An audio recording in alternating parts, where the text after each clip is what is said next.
Good evening, Hall of Fame Dynasty members. I'm glad to see you once again. It is Thursday night, December 13th, and we are only 3 hours away from kickoff of the Chargers and Chiefs, one of the best games of the week for Thursday night football. And I've got Mac here to join me for our conference championship weekend in our fantasy league. So why don't you go ahead and introduce yourself, Mac, and we'll kind of get into it tonight. I'm back again, ready to discuss this week's matchup, but sadly not including me, but I'm excited for these matchups this week.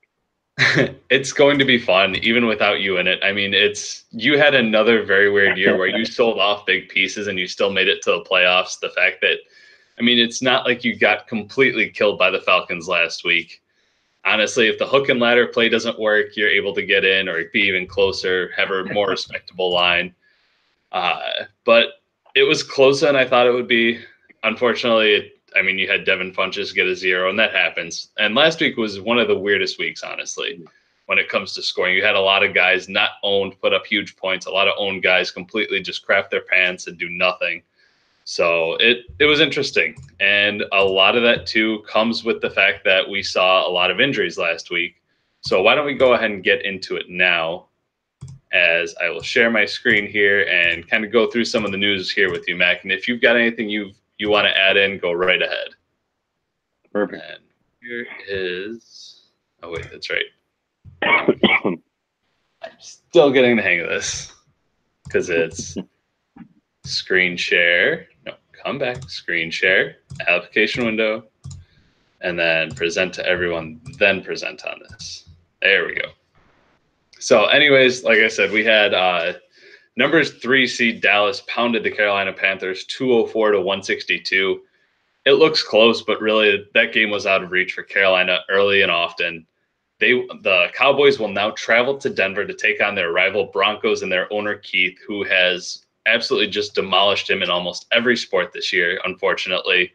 Obviously, he lost in the MLB championship with his Cardinals compared to the Rockies.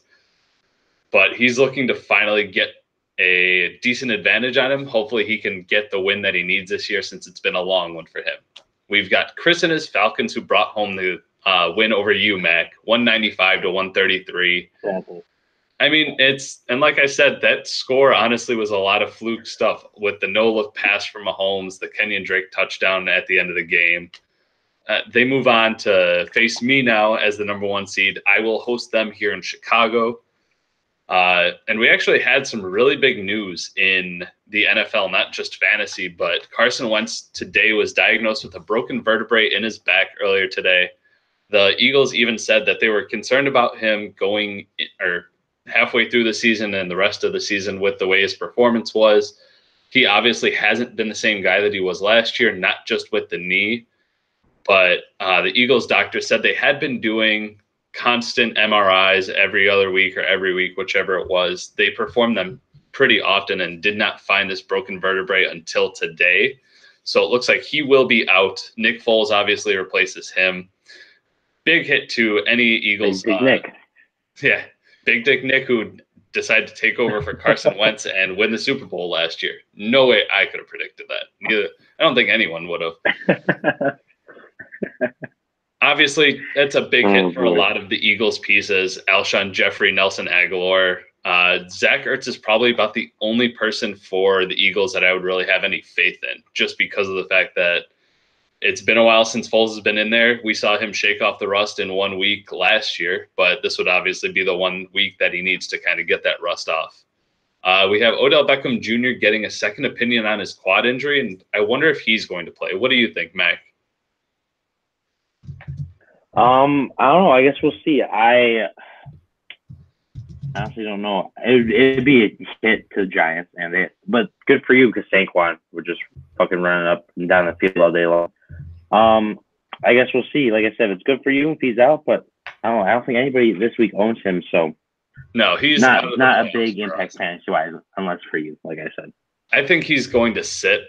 Just with the fact that he's getting a second opinion and it's already Thursday, I don't think he plays this week, especially with the Giants out of the playoff picture, really.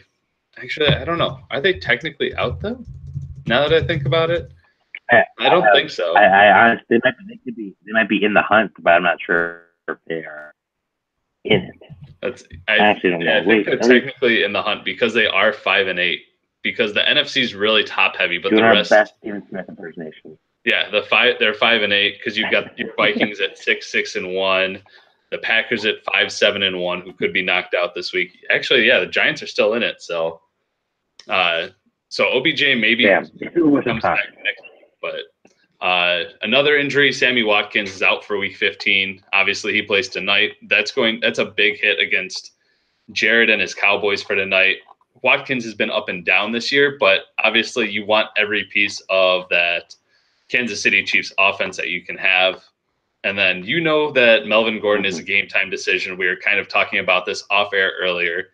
He may play tonight, he may not, and we'll actually kind of get into that later with one of the decisions that I have for my team with Justin Jackson. If I'm going to play him or not, that really comes down to whether Melvin Gordon plays or not. And it's a big game between the Chiefs and Chargers, just because obviously same division. And if the Chargers win this one, it would put them, they'd be tied with the Chiefs. So the last couple of weeks would make a big difference too. Exactly.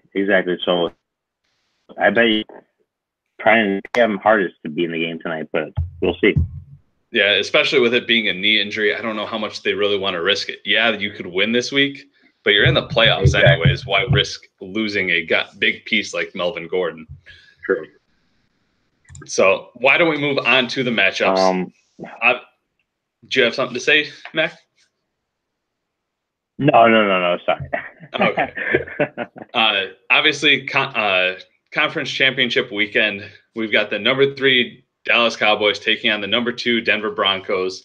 Keith versus Jared. This would probably be matchup number technically 4 since we've really been paying attention to it. All these names.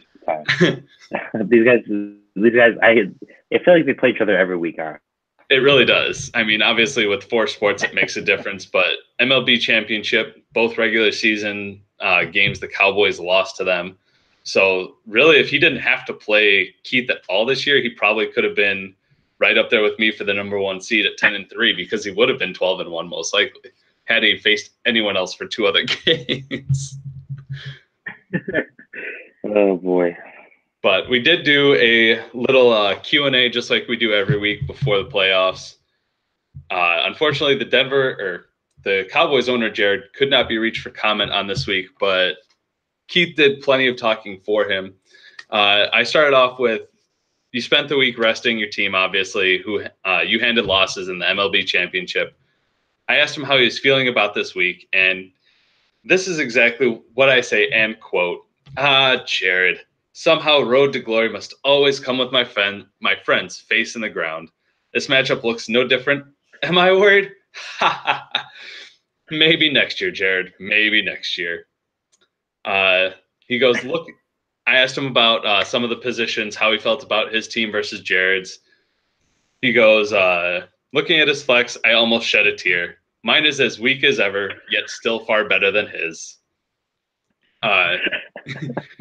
He believes he believes that no one has to carry him this week because I asked him what players would be most important to him on this week that he feels would carry his team to the championship round. And he goes, no one needs to carry me. Our foundation is strong. Where one will bust, 2 will boom. Mahomes cannot be stopped. Brown will lead my receivers to the promised land. Edelman Diggs on his right and left. He says he's got a 3-headed beast with Lindsey, Cohen, and McCaffrey. And he's got some words of wisdom for Jared, which is keep trading, keep stacking, homie. One can always strive for next year. So obviously Keith has a lot of confidence in his team. And before leaving the podium, all he did was pointed his finger, just like Babe Ruth, out into the stands and said, "It is known." So he's calling his shot against Jared here this week. He feels like it's going to be a stomping.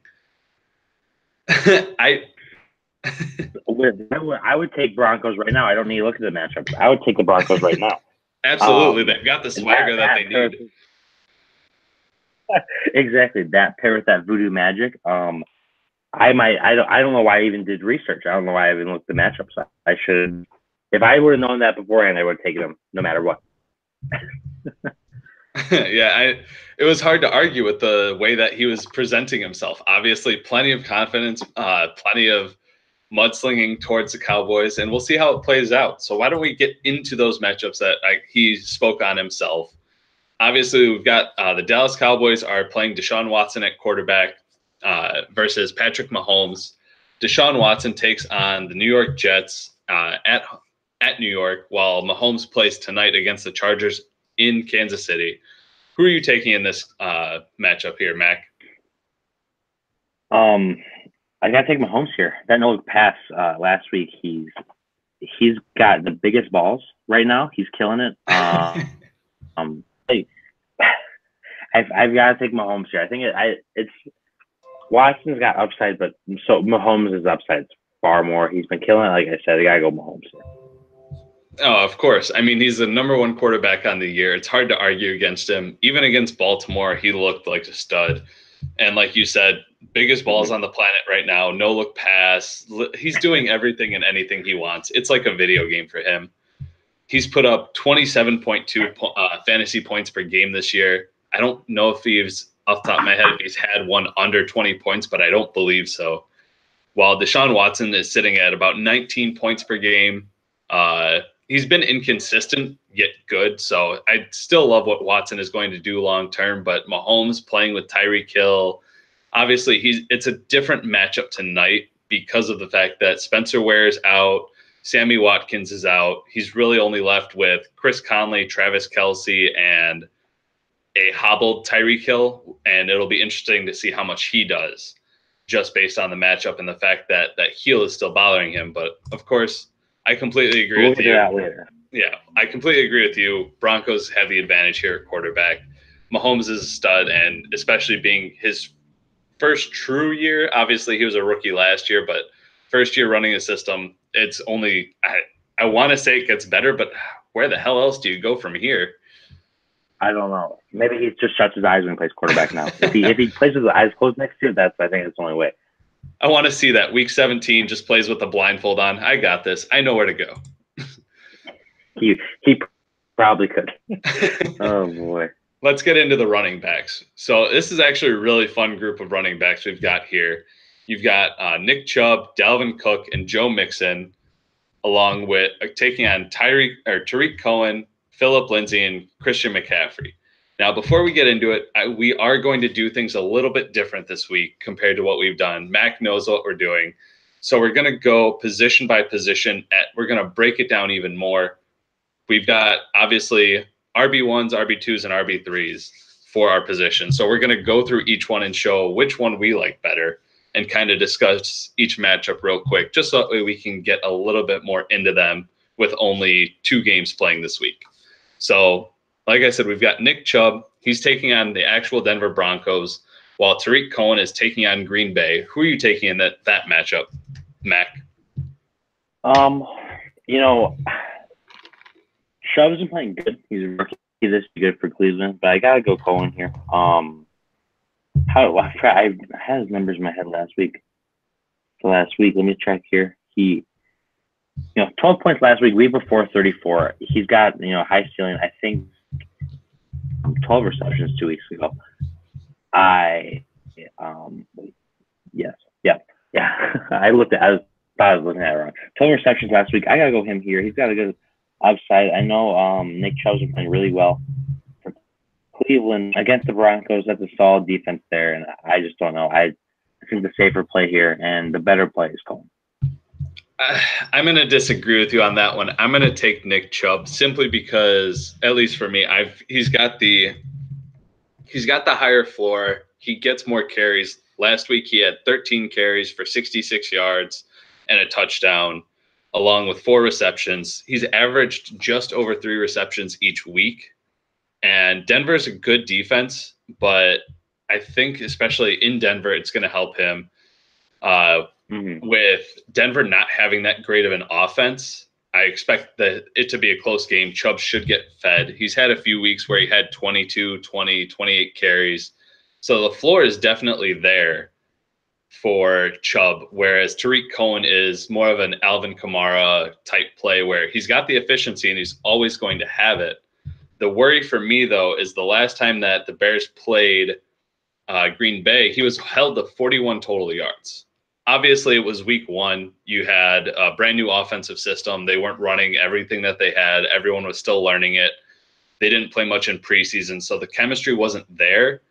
But I think Chubb's got the higher floor, and in a playoff matchup, I'm going with the higher floor, and especially Chubb has scored at least 1 touchdown each of the last 4 weeks, so he's most likely going to get in the end zone there.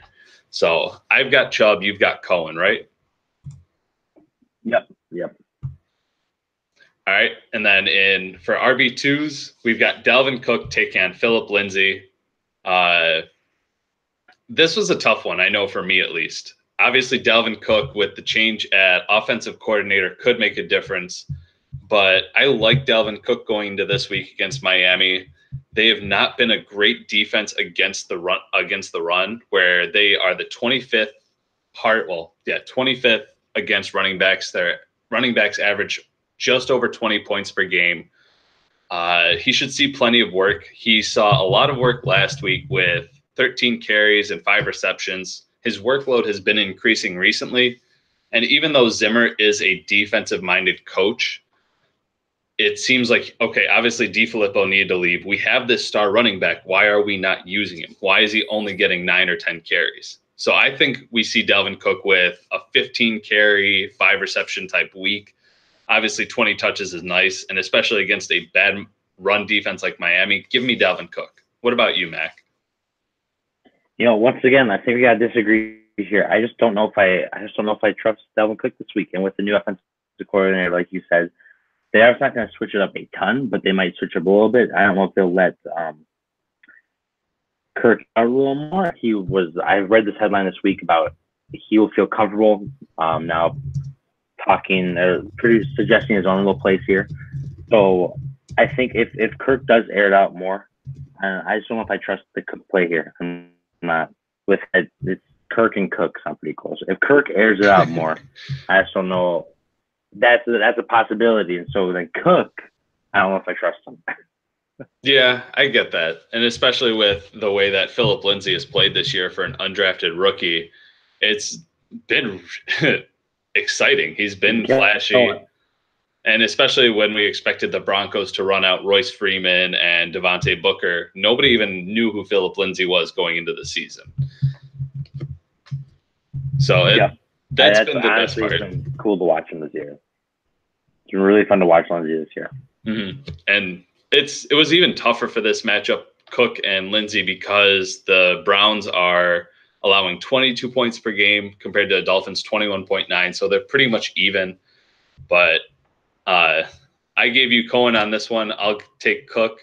So I know we disagree, but obviously last matchup, we've got Joe Mixon taking on Christian McCaffrey, who he's outperformed my expectations. I expect him to be a low RB1 on the year, but Christian McCaffrey draws New Orleans on Monday night while Joe Mixon gets Oakland in Cincinnati. Who are you taking in this one? I'm McCaffrey. McCaffrey's been playing some stellar games. He's been putting up points upon points upon points. 28 last week, 31 the week before, 46 the week before. Joe Mixon is playing Oakland, but I got to go McCaffrey here. He's been stellar these last few weeks.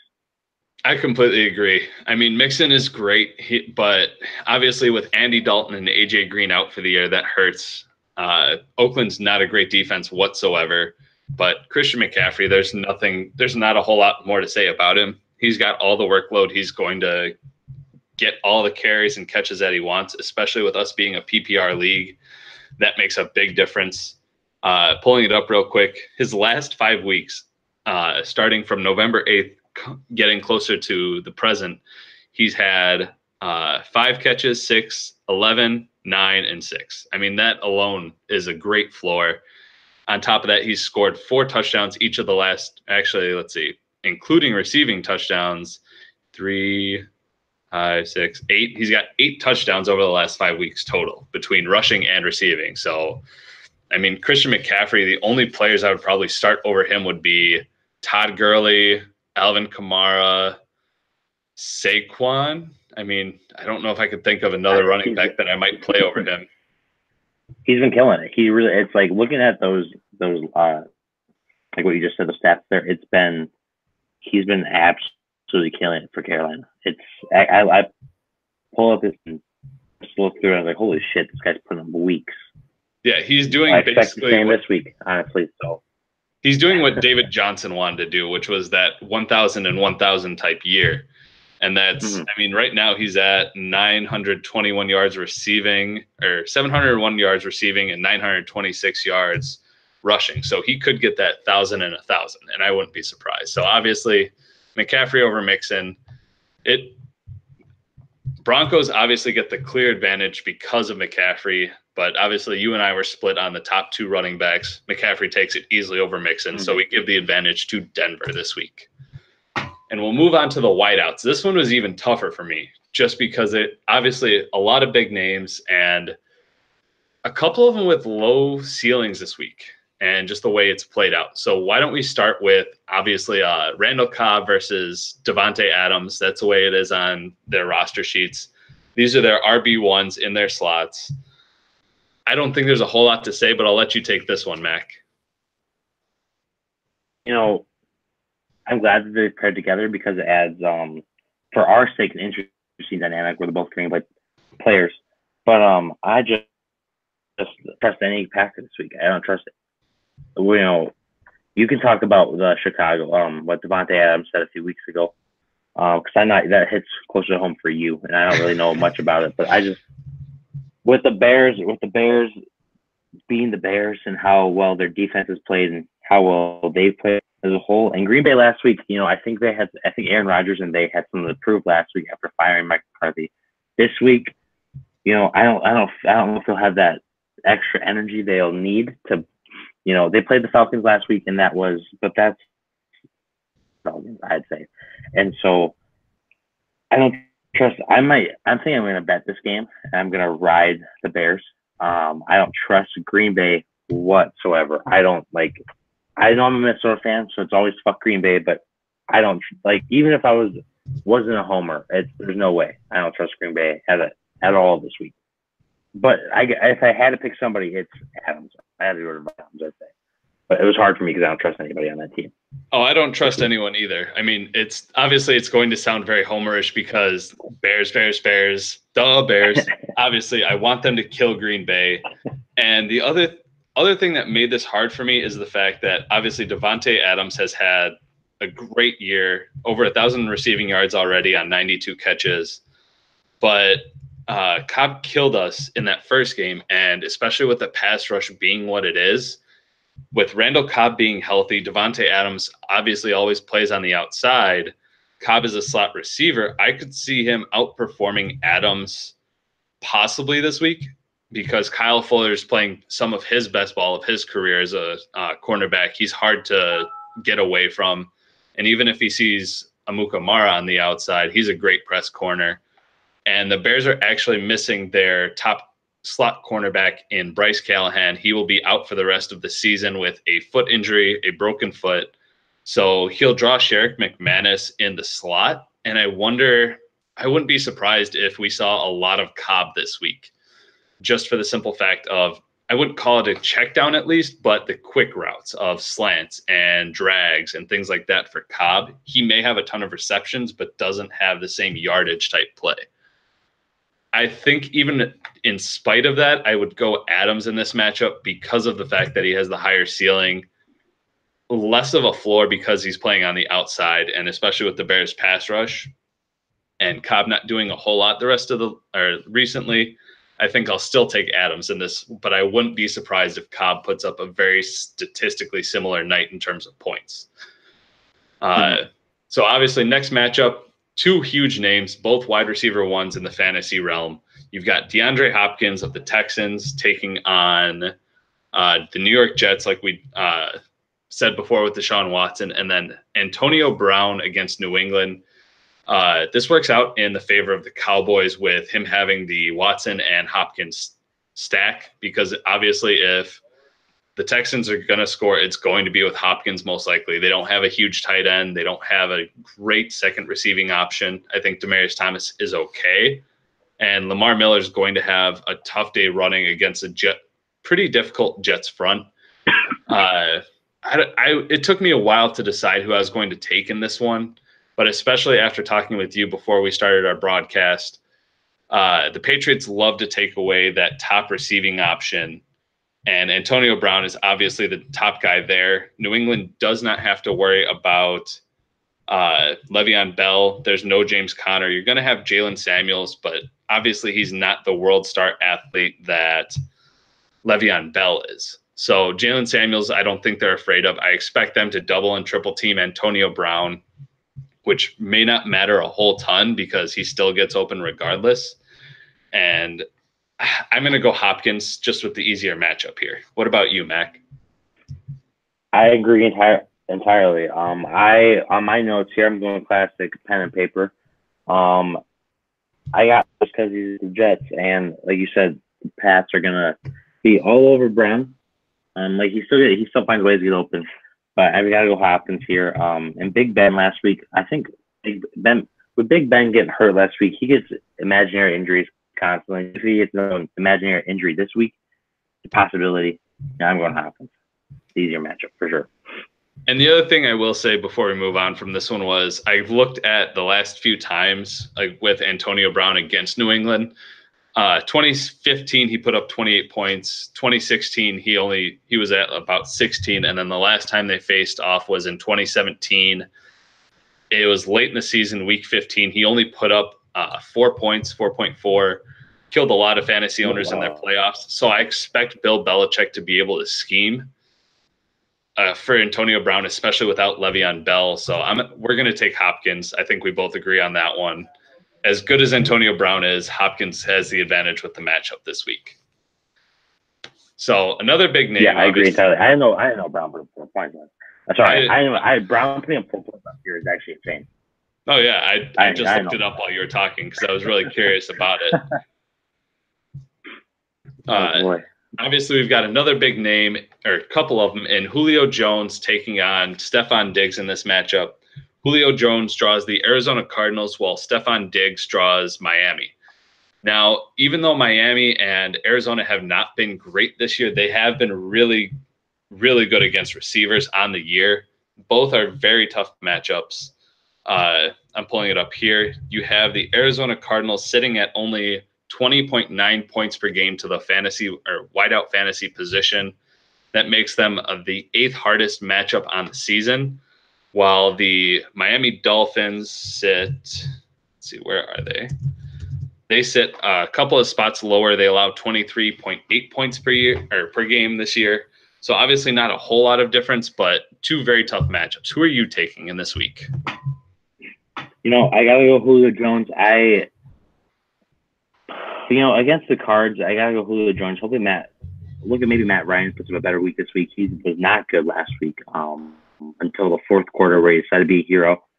But look out for Diggs. I think to have a sneaky big week this week against Miami. I'll talk about this later too. But Thielen didn't get targeted until like the end of the third quarter last week, and so maybe they were looking to use Diggs a little more often.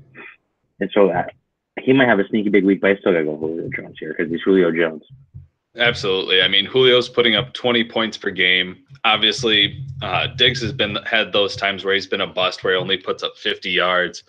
And I do wonder about that offense, how much it changes. Like you said, it may not change a lot, but maybe we don't see Diggs run those deep options that he's been doing, where he's got the 9 route or he does the deep outs or flag post, stuff like that.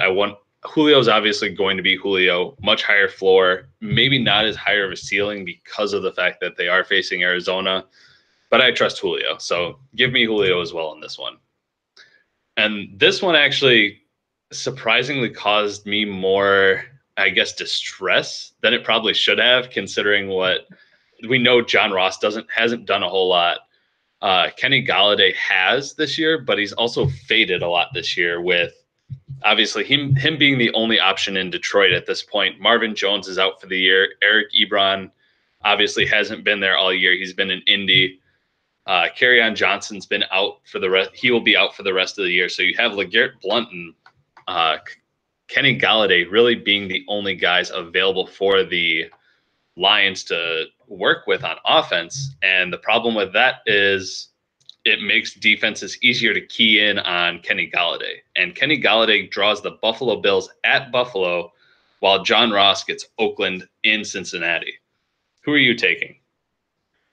You know, like you said, it allows defenses to be all over Galladay.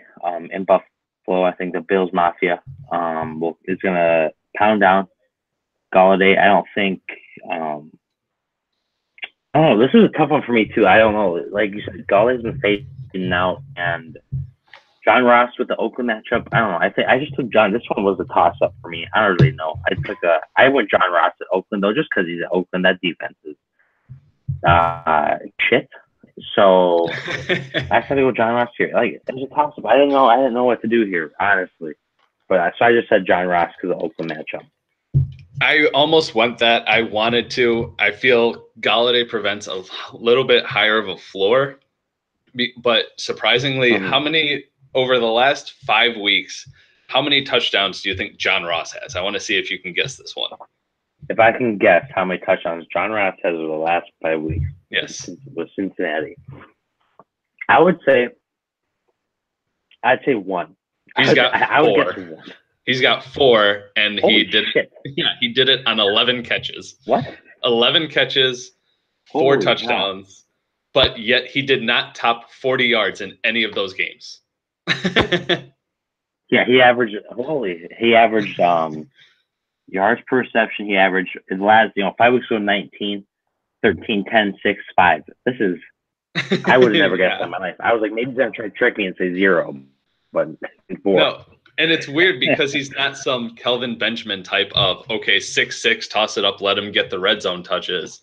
He's some 5'10" guy, just, or 5'11", I guess is what it says. But he's scored a touchdown, and that's what really caused me some problems is, it's obviously not going to be a Will Fuller type week every single week of, 2 catches and 2 touchdowns or 2 catches and a touchdown, but he didn't have the yards either. So that's the reason I went Galladay.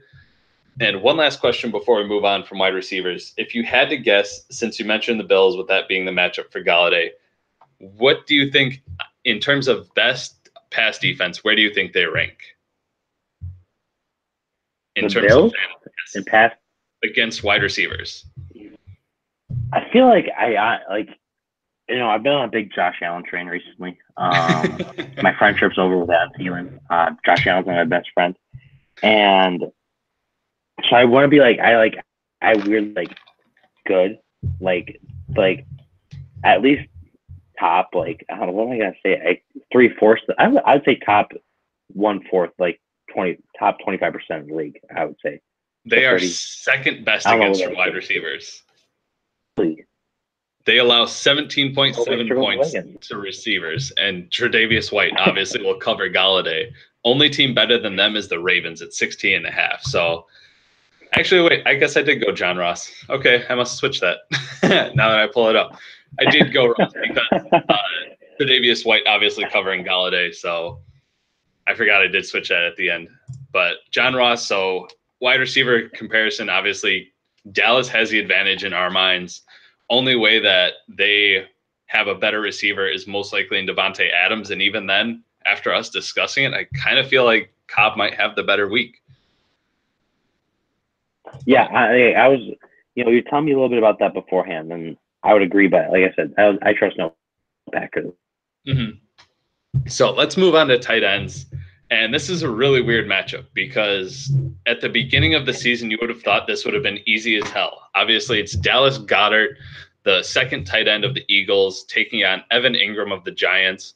Ingram's been a real bust this year. And I know Keith was trying to pawn him off earlier in the year with the way that he wasn't getting the snap counts. He wasn't playing the way he should have because he's a terrible run blocker. And this isn't Madden where you can send him out on a route every single time. especially with the way that the Giants' offensive line performed earlier in the year. But over the last 3 weeks, he had 2 duds where he didn't play at all because of an injury. But he did average about 3 catches per game, around 60 yards per game. Obviously, big plays, longest receptions being 31, 54, and 39. So he's a big play type guy in Evan Ingram. Dallas Goedert this is a Hail Mary play for Dallas, mostly because they don't have a healthy tight end on their roster. I'm pulling it up right now as I kind of vent here. They've got 4 tight ends on their roster. 3 of them are hurt with Hunter Henry, OJ Howard, and Delaney Walker. It's been a long season for Dallas.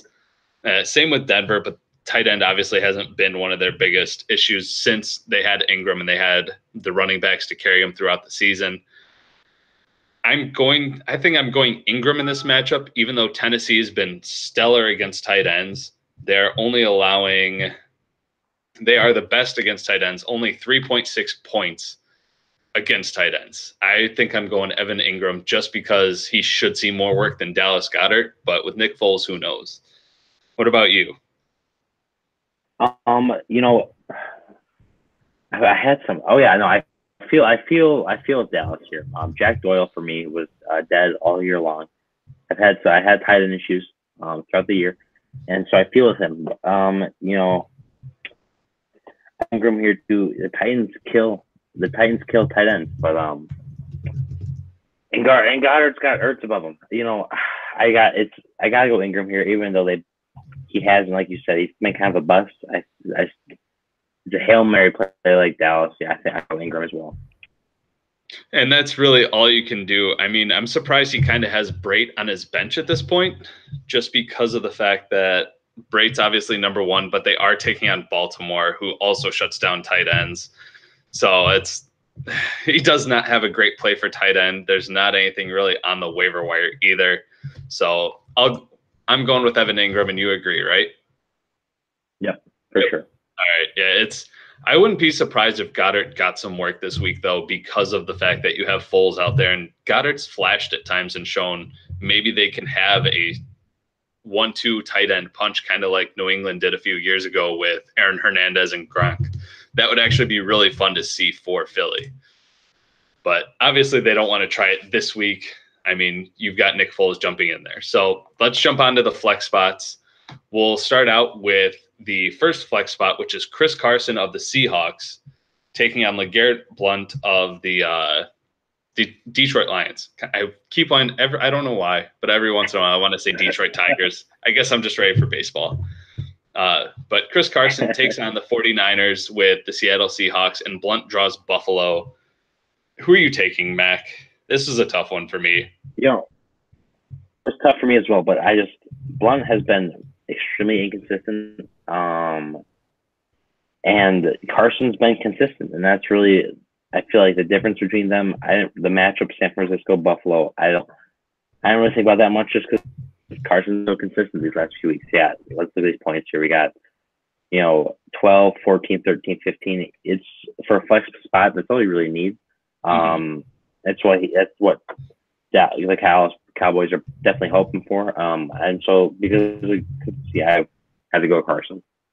Yeah, the only reason that I thought it was tough is the Bills do give up points to running backs on the year. They're just over 20 points per game, but obviously Blount is he's a plotter. He's a 3 yards per carry, 2.5, but he will break off some 20-yard runs every once in a while due to him just being able to truck.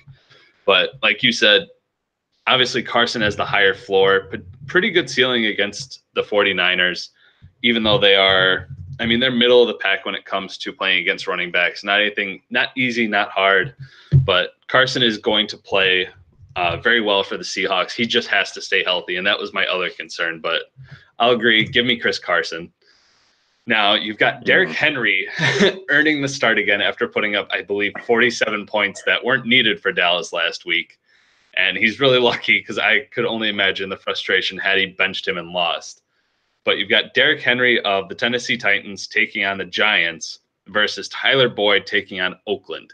And we already kind of talked about that Oakland matchup with I mean, Oakland's defense is bad, but you also have Jeff Driscoll playing at quarterback. So I don't know. I can't say that I've watched a lot of Bengals football this year, or pretty much any at all.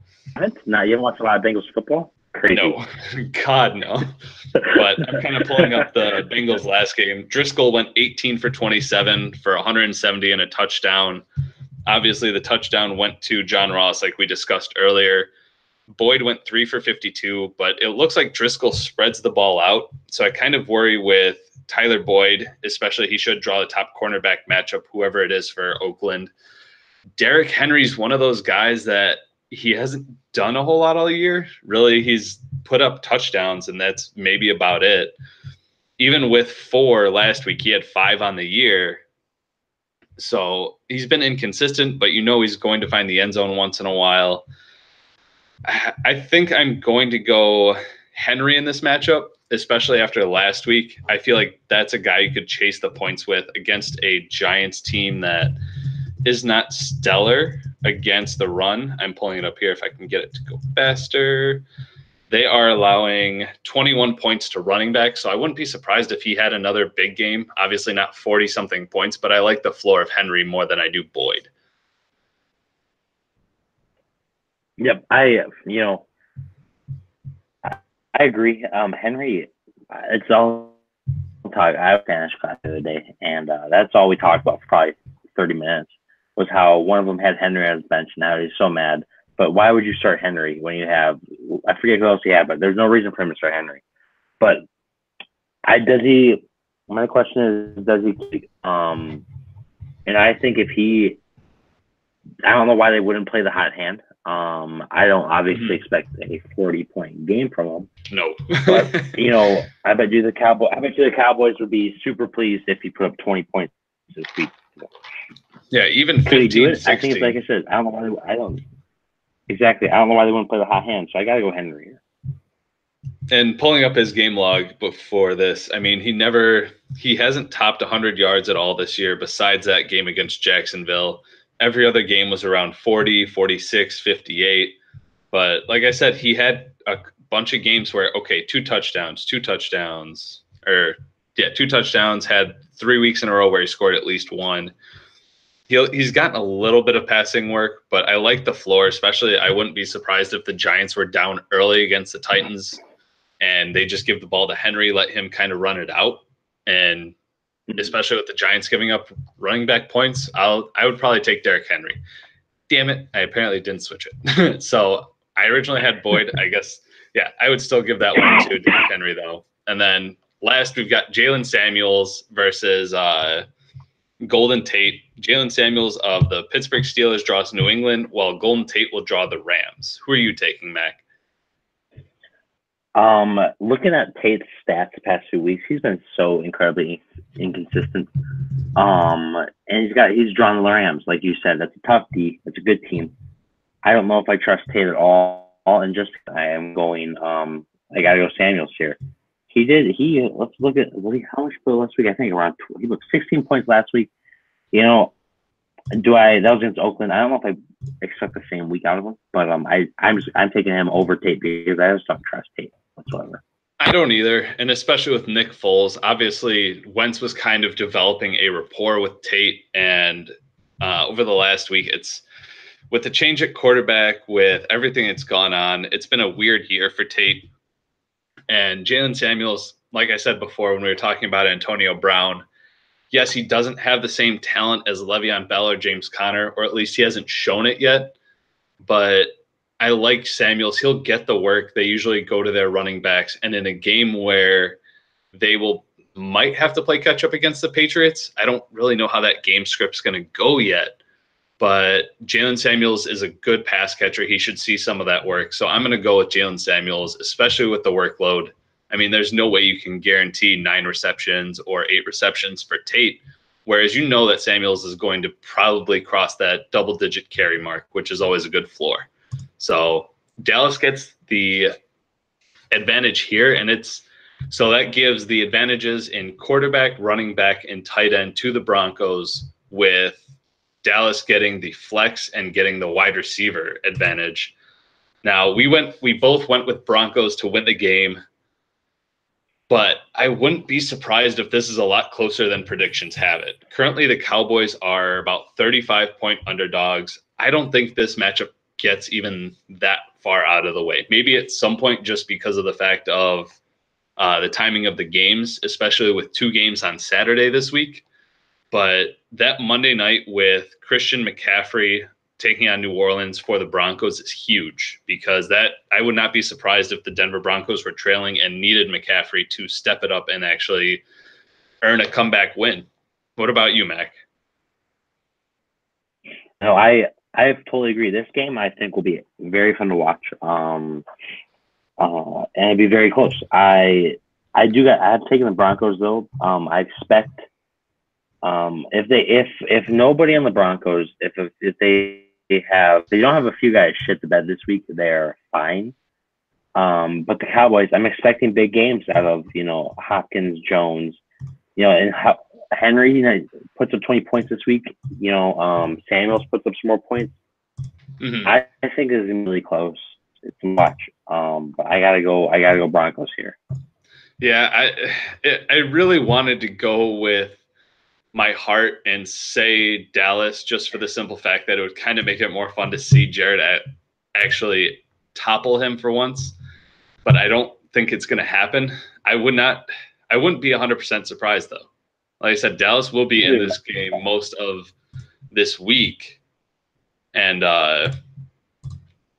that Christian McCaffrey game could make a big difference. And I'm really excited to see how that one plays out, simply because it's the playoffs. Obviously, you want close matchups. You want the tenseness to be there, and you don't want to have to be sitting there on Sunday night, oh, I already won. And it kind of takes the fun out of it when it's not an exhilarating win.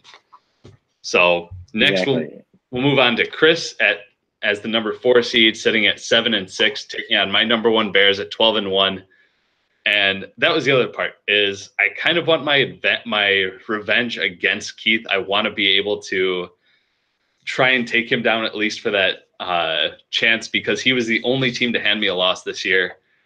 So as I want to face Keith, but he also makes me nervous because he's got such a good team. So I was kind of torn on that last pick. But I did have a quick press conference with Chris. He has been talking trash this whole week, and he even did say, well, we had this broadcast going, that he will be doing research, quote unquote, whatever that means, on how we did, and in case we picked the games wrong, because he says he's going to beat me. And he did not. He made that point very known in our press conference, where he said, I'm feeling great about this matchup. In fact, if I don't win, I may be upset. And I don't know exactly what upset means, but he goes, if my players do their jobs, this should be an awesome weekend for the Atlanta teams, which I'm assuming he's also talking about his Hawks and whoever they are facing in NBA. And to quote him about... That's me. I'm kicking his ass. Oh, nice. Yeah, I'm kicking his ass in the NBA, so he can fuck off, Chris. Kicking your ass in the NBA. Quote unquote, directly from the source of Mac. And I forget who, I think he's not even Atlanta. I kind of wish he would become the Atlanta Thrashers in hockey, just because of the fact that way he could have Atlanta through 3 of the 4, since he's got Atlanta in only 2 of them, since he's the Vegas Knights in hockey. But I don't know. Yeah, I don't know why he wouldn't. I don't know. Thrasher's logo wasn't bad, but try and keep on track here myself. I liked it. I liked it. I asked him what players he was relying on to carry him through this weekend. Rather than talking about his own, he decided to talk about my team and goes, all in all, the Bears have the big names, but not necessarily the best players. Tyreek Hill needs to have a good game along with a few others. And the words that he has for me this week, I guess I probably should have done a different voice for Chris. And just because he's in Atlanta, I'm going pure damn south of better luck next season. And I know that you have no chance this weekend.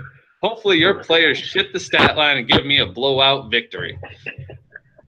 Apparently that's what I think Chris sounds like, even though I've talked with him on multiple occasions for a podcast. It was fun going Southern with it.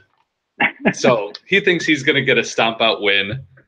I'm going to disagree politely and say good luck this week, Chris. So why don't we actually get into the matchup and see how it goes? He actually is led by his quarterback, Matty Ice, who has been up and down this season. He's been interesting to watch. The Falcons actually take on I got to switch matchups here. Falcons take on the Arizona Cardinals, if I remember right, as I pull this up. Yep, Arizona, while Jared Goff gets to go back home to Los Angeles and take on the Philadelphia Eagles. Who are you taking in this one? I'll let you kind of start each one since this is obviously my game. I'll let you start each of these matchups when we get to them. So go ahead, Mac. I feel bad because I'll get to that in a second. I might have to leave you here because I got the Wild game to go to. And me and the guys are going out to dinner beforehand, so we gotta leave. I think I might have to leave you here. I'm really sorry about that. But okay. So what I'm gonna do is I'm gonna quickly. I'm not gonna run. I'll run matchup quickly. I'll give you my QB, and I'm just gonna give you who I predict at the end because I need shit all over Chris. Because his stupid team decided to be good last week. But right. This for this quarterback matchup, I gotta go Matt Ryan here. Goff put up negative 0.3 points last week. That is, he could very well bounce back and put up a big game here, but I'm not sure. Ryan also didn't produce until the third quarter last week, but I don't know. When I looked at this, it was tough. I think between the two, my gut said Matt Ryan, so I had to go Matt Ryan with this, and I'm gonna have to leave you here, and I feel bad, but I gotta go. I'm sorry, John. So. No problem. So it doesn't even matter because you're gonna blow. It doesn't even matter because you're gonna blow Douglas out of the water. I don't have any faith in Chris. I'm sorry, Chris. I have no faith in you whatsoever. I just don't. I don't know what. Like the Bears, it's an easy choice. I bet Chris had Josh Allen last week. I bet you he puts up 30. I don't know. Like I'm Chris. I don't know what your team could do exactly to win. Maybe Saquon Barkley dies for some reason in the next couple of days. Maybe Kenyon Drake maybe has like a bunch. Yeah, exactly. Maybe Kenyon Drake has like 7 Miami Miracles this weekend. I don't know. Mike Evans is. I think you're better. I'm skipping ahead a little bit, but Mike Evans, Allen Keenan, and Juju Smith-Schuster and Cook and Kelsey, which you can get into way more later on, and Hill maybe, but that's another time. Chris, you have no choice. You have no chance. I mean, I like to shit on you, but really, I think you're gonna get tossed. It's gonna be rough. John's coming back from murdering the bye week, and so I think he's ready to murder somebody else, actually murder somebody this week. And that would be the Falcons. And so you stand no chance. I'm really sorry. But, hey, enjoy that Wild game. And I'm sure you can always start shitting on him because we do have some of the players tonight going, which I'll get into. So you can always start that shitting on him.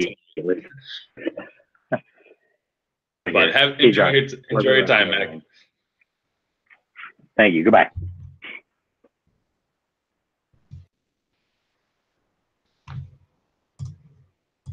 All right, since it is just me now, I will continue with this and kind of go through the positions. I personally have Jared Goff.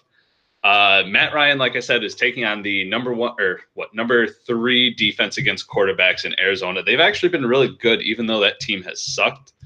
And the other thing is that the Cardinals are really bad at stopping the run. So I wouldn't be surprised if the Falcons used Tevin Coleman and Ito Smith to get a huge advantage on the Cardinals this week, get out of Arizona healthy, actually get out of Atlanta healthy with their team intact with Julio and Ridley. They don't need to put up 400 yards passing, whereas Goff is going to be coming off of that slaughter from the Bears where he played terribly. He's looking to bounce back against the Philadelphia Eagles where they have been bad against quarterbacks. They have Nick Foles starting. So I could see the Rams putting up 40 points easy this week, and I expect Goff to be a big part of it. And tell you what, Chris, I don't even need Breeze this week. We did have our agreement for since you traded me Breeze, I would not start him against you in any matchup, including the playoffs, and I will hold my own on that. I will not put Breeze in whatsoever. I don't need him, even though I traded for him from you. I will take you down without him. So let's go. Goff over Ryan in the quarterback matchup. Next, we've got a pretty talented group of running backs, and this is actually going to be pretty fun because this matchup may change tonight for me, which I will get into here in a second. We have Kenyon Drake taking on Saquon. Like Max said earlier, there's really no choice here. It's all Saquon all the time. Kenyon Drake draws Minnesota while Barkley draws Tennessee. Obviously, Tennessee is a very, very tough matchup. Drake draws Minnesota, who's also tough, but Drake isn't even the number one running back on his team and for the Miami Dolphins. Frank Gore is infinite. Frank Gore is life. Drake was lucky to put up the points that he did last week because of that Miami miracle. He got all 69 yards and the touchdown. Barkley has shown that it does not matter who he plays against because he will put up points. Even against the Bears, who are one of the top defenses on the year, he still put up 17 points, even though it took overtime. He's rushed for over 100 yards each of the last 4 weeks. And that included against Washington, who's a damn good run defense. He put up 170 yards on 14 carries. I think he's going to do something similar this week against Tennessee. Give me Saquon. Easy. Next, we've got Nyheim Hines of the Indianapolis Colts taking on Ezekiel Elliott. Nyheim Hines draws Dallas, while Ezekiel Elliott draws Indy, obviously. These two are going against each other. Hines is the pass-catching back for Indy. Not a whole lot to say there. I really haven't paid attention to him over the last few weeks, but pulling up his stat line, 4.7, 14.5, 7, 4.4, and 5.2. He's only hit double digits once in the last 5 weeks, and a lot of that is due to the fact that the Colts are getting it done through the air with T.Y. Hilton, Eric Ebron, and Marlon Mack's been really good behind that offensive line. So Hines really has become irrelevant at this point, where a lot of people thought he was going to be the next Alvin Kamara because of the fact that he's a littler guy. He was very efficient in college. He just hasn't been that this year. So Hines versus Elliott. Obviously, Elliott has no one going to steal carries from him. Plus, look at that picture that I've got there for him. How can you hate against that smile? Give me Zeke all day and all day long. Next, we've got, actually, if I go back, this is what I wanted to talk about. We've got Doug Martin versus Aaron Jones. I originally would have gone with Doug Martin, but this matchup may change. And that's due to the fact that Melvin Gordon may be out tonight. He is a game time decision like Mac and I talked about earlier in the day. I just don't know if Aaron Jones has that high of a ceiling this week, especially against the Bears. And I may play Justin Jackson, so that may change. I do like what Doug Martin has going on this week, especially against the Cincinnati Bengals team that has been unable to stop pretty much anyone at this point. So I'm still going to take, whether it's Justin Jackson, whether it's Aaron Jones, I would still take either of them over Doug Martin this week. And even looking at some of the experts online, rankings-wise, Martin is still way down. Jones has a higher ceiling. So give me Aaron Jones or Justin Jackson. Obviously, advantage is all mine in terms of running backs. Even if Martin beats out my third running back, it won't matter. Come on, Chris. You know better than that. Let's move on to wide receivers. And this is a really fun grouping of receivers. Really, the only one that's not considered a big name nowadays would probably be Demaryius Thomas out of all four that Chris has, simply because of the fact that he's not the same guy he used to be. Obviously, Texans have been doing pretty well, but he hasn't been standout there. But we'll get to that here in a minute. Let's start with Mike Evans versus Keenan Allen. Obviously, Mike Evans is drawing the we've got Mike Evans taking on Baltimore. Baltimore is great against defenses, and you have Jameis Winston or Ryan Fitzpatrick at quarterback. Either of those guys could throw for 300 yards and a touchdown, but they could also throw 6 picks, which takes away from Evans. And taking on Baltimore is one of the hardest places you can play, especially on the road, versus Keenan Allen, who is taking on the Kansas City Chiefs tonight, who that's going to be a 65.5 point game tonight. And I want every piece of that I can have. And obviously, Keenan Allen is a big part of it. He's been stellar over the last few games. And this is the same thing that happened in 2017, where, okay, he had a very slow start, wasn't the best, wasn't getting off like he was supposed to. And we saw a very similar script this year as well. So going back to 2017, he had a lot to start the year. Obviously, only 5 catches, 9 catches, 5, 5, 4, stuff like that to begin the year. Very down year. And the same thing happened in 2018. I almost regretted taking him over Devontae Adams in our reduction draft, but the last few weeks are exactly why I took him. From November 4th on to now, these are the points that he's put up: 21, 17, 24, 20, 36, and 18. And that's on a ton of targets. He's always going to get his touches, and especially with Phillip Rivers, it's going to be a bloodbath tonight between the Chargers and the Chiefs. So give me Keenan Allen. High-scoring game. I want every piece I can, and with Keenan Allen doing Keenan Allen-like things, give me him. Now you've got the young Calvin Ridley taking on the vet in Brandon Cooks. Cooks is on his 3rd team in the last 3 years.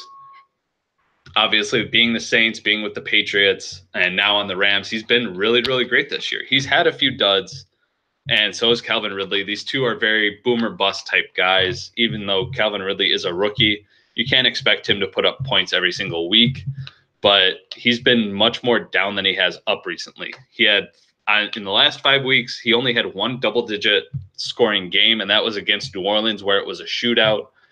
I would not consider this week a shootout against Arizona. Like we said before with the running backs, with the quarterbacks, I don't expect Atlanta to have to throw a ton this game. I expect them to try and get Ito Smith and Tevin Coleman going because of the fact that they've had a slow run game this year. So give me Brandon Cooks in a game where they try and get revenge and move back up in the standings, especially after losing to the Bears. They want to beat the Eagles. And the Eagles have been trash against wide receivers. So give me Brandon Cooks. Now we've got Adam Thielen versus Juju Smith-Schuster. Schuster draws the New England Patriots while Adam Thielen draws Miami. This was a tough one for me, but I will give the advantage to Chris on this one with Juju Smith-Schuster. Like Mac and I talked about in the previous matchup, Antonio Brown should be heavily covered by the Patriots. I know Juju's very, very good as well, but he's not the wide receiver 1 on his team. And he has a lower floor than Thielen does. He's had his games where 17 points, 10 points, whereas Thielen has shown that he can be 17 points every week.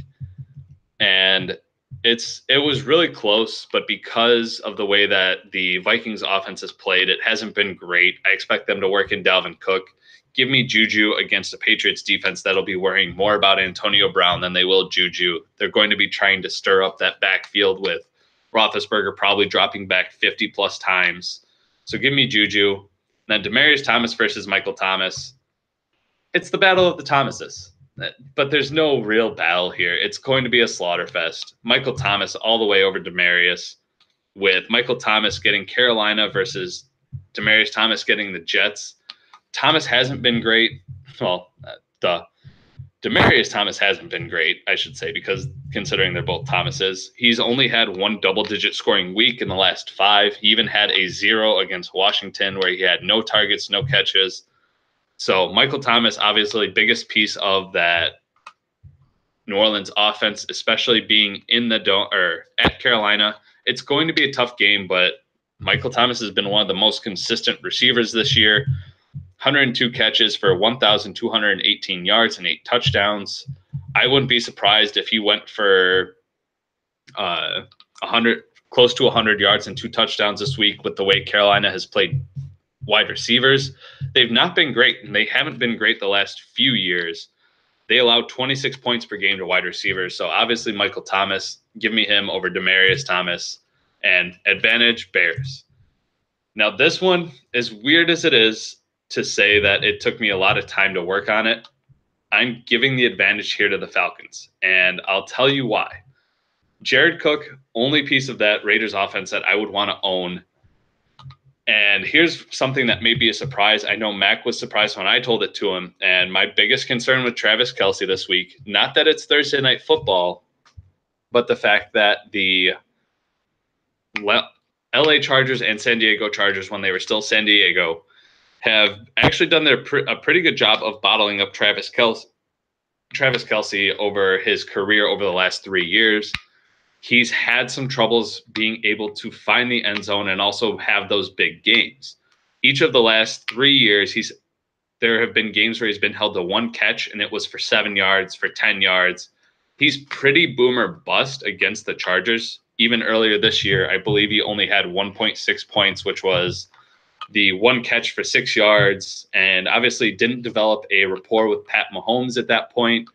But with Chris Conley being their second wide receiver, Tyreek Hill being kind of hobbled, even though he's still fast as hell, I'm still going to go Jared Cook because of the fact that the Chargers have less to worry about. They can focus more on Travis Kelce, and he may be held to only 2 or 3 points, which would probably be my only dud on the week. So, Chris, give yourself a pat on the back for having the better tight end at this point, but that's all you're getting in my mind. So moving on to the flex spot, this is where it gets kind of fun because this is where it's a lot closer in my mind, at least. You have the constantly injured this year, Doug Baldwin, taking on Zach Ertz, who I dealt for earlier this year. I almost put him in my tight end spot, but obviously with Kelce being the Thursday night game, I couldn't bench him. I would feel terrible if I benched Travis Kelce at this point in a semifinals week. It just couldn't be done. I didn't have the heart for it. So Zach Ertz gets my flex spot draw versus Doug Baldwin. Baldwin hasn't even been the Seattle's top receiver this year. That's been Tyler Lockett, who's been absolutely hot. And Doug Baldwin is still kind of dealing with an injury. He's been sitting around the 9-point mark the last few weeks, whereas Ertz has been way better than that. He's bounced around a little bit. Obviously, 40 points 5 weeks ago, only 3 against New Orleans, and then only 8 points against Dallas this last week. But he's basically a wide receiver 1 on the year. If you were to put his points in any other category, he would be the wide receiver 7 on the year and the running back 8, I believe, which is bananas because he's a goddamn tight end. So obviously, Zach Ertz gets the start here. He's the better matchup this week for myself over Chris. Next, we have Tyreek Hill taking on Josh Gordon.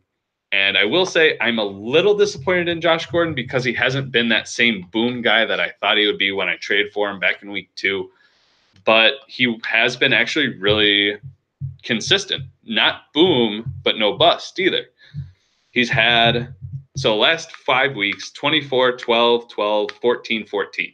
So I'm not going to argue with that. But obviously, Tyreek Hill starts tonight for the Chargers, who have a damn good defense. I'm still going Tyreek here because Pittsburgh's played really well on defense. They need this game if they plan on staying in the race, especially with Baltimore, with the Chargers. They want to try and get that higher seed in the playoffs, so Pittsburgh needs it. They're going to throw everything they can at Josh Gordon. They want to take away the deep ball. Even with the hobbled Tyreek Hill, I expect him to probably put up 16, 17 points, whereas Josh Gordon may only put up 12 or 13. So give me Tyreek. And in the last spot, you've got Mike Williams versus T.Y. Hilton. In my mind, not a competition. And, I mean, you've got Mike Williams obviously going tonight against Kansas City. Big part of that matchup. Like I said, you want every piece. But Mike Williams does not have a high floor. He's been better as the year has gone on, because there was a strand of games middle of the season where he had 1 catch for 7 yards, 1 catch for 10 yards. And over the last 3 weeks, he's averaged just over 3 catches per game, only around 50 yards every game. So nothing great there, but he does have that potential for touchdowns. So I wouldn't be surprised if he puts up 10 points, say 2 catches, 20 yards or 30 yards and a touchdown. So 10, 11 points. Can't argue with that. T.Y. Hilton does draw a tough matchup in Dallas, who's been really, really good against wide receivers this year. They've been good against all offenses, surprisingly. This was the same defense that was able to shut down New Orleans. And I don't worry completely, but they have held wide receivers to 18.2 points. The one thing I do have to say, though, is that T.Y. Hilton's really the only great receiving option on Indy, so he should see his he'll get his points. And over the last 3 weeks, he's been great as well. As I pull it up here, 62 receptions on the year, 986 yards, so highly efficient. He's obviously a deep option, but he is almost in that Keenan Allen type role where started the year out bad, but he's been the top option. 9, 8, 7, and 9 catches over the last 4 weeks. So he's become the top option again, topped 100 yards each of the, 3 of the last 4 weeks, and that was against Miami, Tennessee, and Houston, all of which are really good pass defenses. So give me T.Y. Hilton. That was a no-brainer. So obviously I get the advantage, at least in my projections, with the flex spot. So in our final picks, like Max said earlier, there's not a lot of competition here. And as much as I really don't like shit talking because of the fact that it always scares me, the fact that I hate to shit talk because then if it goes wrong, you just look like a complete ass. But Chris, get stumped. You're going home this week. You are not moving on to the championship game. It is mine in this game. I am ready to take on whether it's Jared, whether it's Keith. And if it's Keith, I'm coming for you. You will be mine in the championship week. I am going to end it. I'm going to get my revenge for that single loss. Nothing is stopping me. And I cannot let you get 2 championships in 2 sports in less than what it would be 4 or 5 months. No, not even, because World Series was, well, for us, it would have been 3 months ago in September. So I'm not letting you get 2 championships in 3 months. Hell no. Keith, if you think you have what it takes, meet me in the championship game. Overtake Jared if you think you can. But I'm coming for you. Chris, you're going down. I'm sorry, but that's the way it is. And I will see you in hockey. Obviously, you and me are fighting for that division. That's going to be harder for me to beat you because I feel we have very even teams. But this one is all mine. Saquon, Zeke, Michael Thomas. They will take you down. And better luck next year. Keith and Jared, I want to say hell of a year for you guys. Have fun in your matchup. And Chris, actually, you had a weird year in football because you sold off pieces, then you ended up buying, and you got to this point. It's a hell of a lot better than I thought you would do after your rough start to the year. But good on you. It's ending this week. I don't care. You're going home. And I'm looking forward to championship week, boys. It's going to be a lot of fun. Obviously, once we get through the NFL playoffs, we will start doing NBA. And if anyone feels like doing any of this, whether it's being a co-host, whether it's hosting it yourself, I can always give you the login for this. Easy enough, but I want to say let's have fun. And the shit talking will start tonight, Chris. Obviously, Chargers Chiefs will be fun. That's all I've got. So keep on setting those lineups. Keep it on active, especially with the trades. It's been a blast. I'm really glad to have you guys as not just a single fantasy group, but a group between all 4 sports as a community. I feel like we've built a community between everyone, even though we had our rough spots with finding owners that were willing to stay. Hopefully Steve and Chris from, obviously I don't know he's from LA, but the one that's running all of the LA franchises in our leagues. I'm glad to have you guys here. I just wanted to reiterate that it's a blast. You guys make blowing off stress a lot easier, especially when you have, like, we have fun within the league. We trash talk, we throw the smack around, just whatever it is. I want to thank you guys for being my de-stressor at times. Being a dad is hard, and I know some of you know that, and obviously we don't have time for what we want. So just always remember, I'm always here to listen.